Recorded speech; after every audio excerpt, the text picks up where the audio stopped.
गांव के एक कोने में छोटा सा ठेला और उस ठेले पर बनते थे पराठे और हरी चटनी जिसकी खुशबू पूरे गांव को अपनी तरफ खींच लेती थी। मगर एक दिन अचानक उस चटनी का जायका बदल गया और फिर शुरू हुआ एक ऐसा इंकशाफ जिसने पूरे गांव की सोच बदल दी।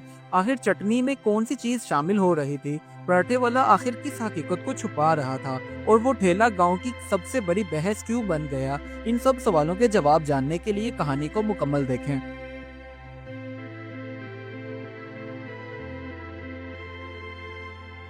गांव की सुबह हमेशा की तरह पुरसुकून थी, मगर आज हवा में कुछ खास खुशबू फैली हुई थी, गरम पराठों और ताज़ा हरी चटनी की। ठेले वाला अकबर चचा हर रोज की तरह बड़े प्यार से अपना तवा गरम कर रहे थे।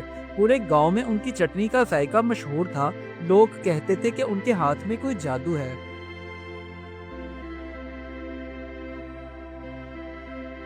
गांव के लोग बिल्कुल भी नहीं जानते थे कि चटनी असल में अकबर चचा नहीं बल्कि उनकी बीवी नसरीन बनाकर देती थी।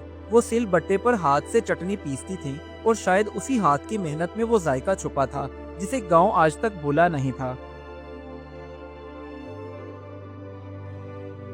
अकबर चचा के ठेले पर दिन ब दिन रश बढ़ता ही जा रहा था। कोई चटनी ज्यादा लेता, कोई रोटी को चटनी में गोता देकर खाता और सब एक ही बात कहते थे कि ऐसी चटनी पूरे इलाके में नहीं मिलती जो अकबर चचा के ठेले पर मिलती है।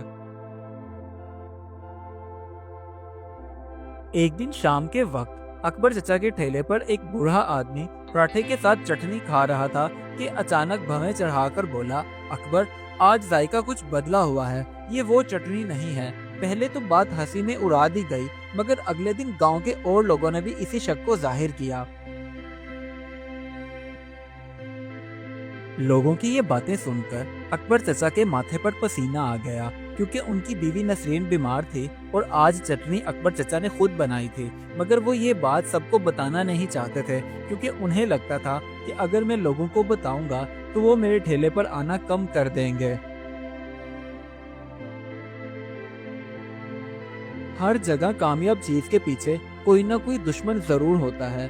उसी गांव का एक आदमी जो अकबर चचा की मकबूलियत को पसंद नहीं करता था, उसने उस चटनी के खिलाफ अफवाहें फैलाना शुरू कर दी कि अकबर चचा इस चटनी में कुछ मिलाते हैं। उधर चचा की बीवी की तबीयत दिन ब दिन बिगड़ती ही जा रही थी। डॉक्टर तक पहुंचने के पैसे मौजूद नहीं थे, क्योंकि अकबर चचा ठेले की कमाई से ही घर चला रहे थे और आजकल ठेले का काम मंदा पड़ा हुआ था। अफवाहों का असर ये हुआ कि अगले दिन अकबर चचा का ठेला वीरान हो गया। ना कोई चटनी लेने आया, ना पराठा बिका। अकबर चचा ठेला थामे बैठे बस यही सोचते रह गए कि कब कोई ग्राहक आएगा और वो पराठे और चटनी खरीदेगा।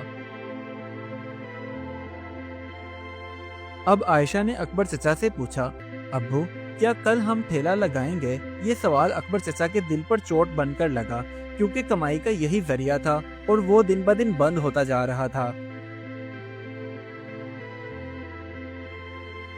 अब आखिरकार अकबर चचा ने फैसला किया कि वो आज गांव वालों को सब बता देंगे। उन्होंने गांव वालों को इकट्ठा किया और सामने खड़े होकर कहने लगे, चटनी का जायका इसलिए बदला हुआ है क्योंकि पिछले कुछ दिनों से चटनी मैं बना रहा हूँ।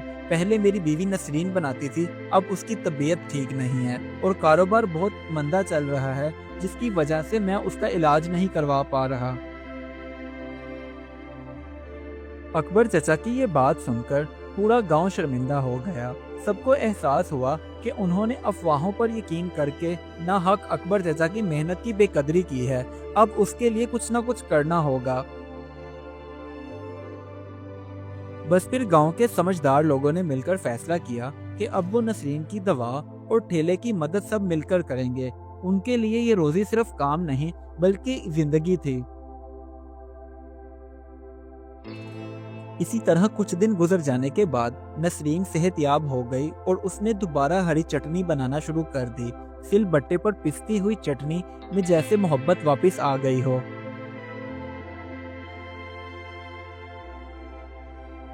अब नसरीन के हाथों से बनी हुई चटनी का जायका वापस आते ही गांव वाले दोबारा ठेले के गिर्द जमा हो गए। हंसी, गुफ्तगू और चटनी की खुशबू फिजा में बिखर गई, जिससे पूरा गांव महक उठा। फिर कहानी में ट्विस्ट आया। جس سے پتا چلا کہ وہ آدمی جسے اکبر چچا کی مقبولیت برداشت نہیں ہوتی تھی، وہ ان دنوں جب اکبر چچا چٹنی بناتے تھے تو وہ رات کو چپکے سے ان کے گھر میں گھستا اور اس میں زیادہ نمک ڈال کر اس کا ذائقہ خراب کر دیتا۔ اصل میں اس کا مقصد اکبر چچا کا کاروبار بند کرنا تھا۔ گاؤں والوں نے بھی اس آدمی کو آخرکار پکڑ لیا اور سب نے مل کر خوب اس کی سخت مذمت کی۔ اس کے بعد اس آدمی نے سب کے سامنے معافی مانگی۔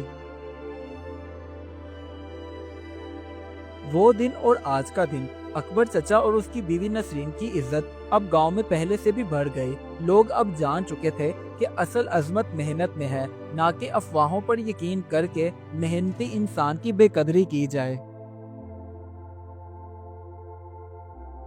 اکبر چچا کا ٹھیلا پھر سے ویسے ہی چلنے لگا۔ نسرین چٹنی بناتی، اکبر چچا پراٹھے بناتے اور عائشہ پیسے گنتی۔ یہ صرف ایک ٹھیلا نہیں رہا تھا، یہ ان کی جیت، محنت اور ان کی سوچ کا ثبوت تھا۔ اس کہانی سے ہمیں یہ سبق ملتا ہے کہ افواہوں پر کبھی یقین نہ کریں، کیونکہ سچ ہمیشہ اپنا راستہ خود بناتا ہے۔ محنت اور دیانتداری کبھی ضائع نہیں جاتی۔ کسی کی روزی کو نقصان پہنچانا سب سے بڑی زیادتی ہے، اور سب سے بڑھ کر گھر والوں کا ساتھ ہو تو مشکل سے مشکل وقت آسان ہو جاتا ہے۔ Do like my videos and don't forget to subscribe my YouTube channel. Also press the bell icon.